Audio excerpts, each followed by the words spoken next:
Well, Tim Clissold is the author of a best-selling memoir on Chinese business, Mr. China. He has 3 decades of business experience in China. Tim, many thanks, for joining us.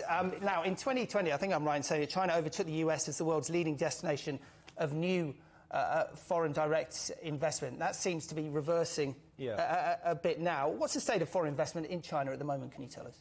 So, sure, it's hesitant in the short term, but the Brookings Institution did a study about 2 years ago that said that the consumption by the global middle class between 2015 and 2030 will increase by the equivalent of $30 trillion US, and only $1 trillion of that will be in the US and Europe. Okay?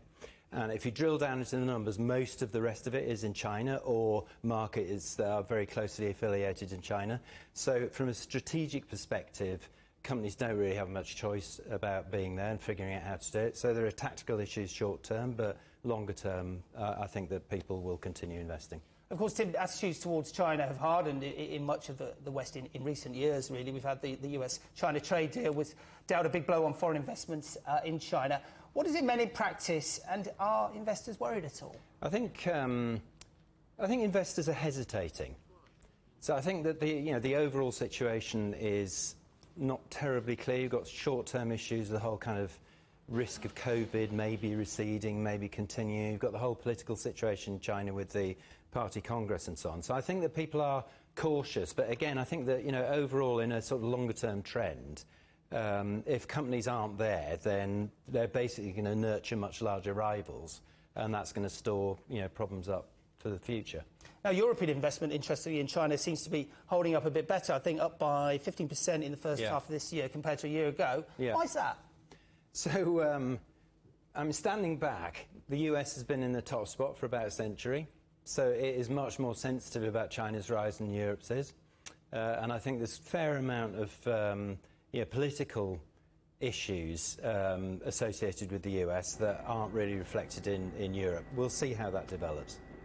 Now, China's economy, of course, facing challenges of its own, a bit of slowing growth, the COVID-19 pandemic, of course, and some high-profile defaults in the property sector. How safe an investment is China in this kind of current environment? You've always got to be very cautious about investing in China. But if you take the debt situation, China has relatively small amount of external debt. Most of the lending is inside the state sector, which is essentially owned by the sovereign, so it can all be conjured off. And if I think back to the early 2000s and the workouts that had to be done then in the banking system, the problems that we have at the moment are relatively small, and the Chinese leadership has got pretty clear plans and experience for dealing with it. So I don't think that that's going to result in kind of like a Lehman moment. Tim, as I mentioned, you have 3 decades worth of experience in China in terms of business. How has China changed over the years, and where do you see the economy going forward? So China will continue with its cautious, pragmatic, experimental, gradualist approach to opening up.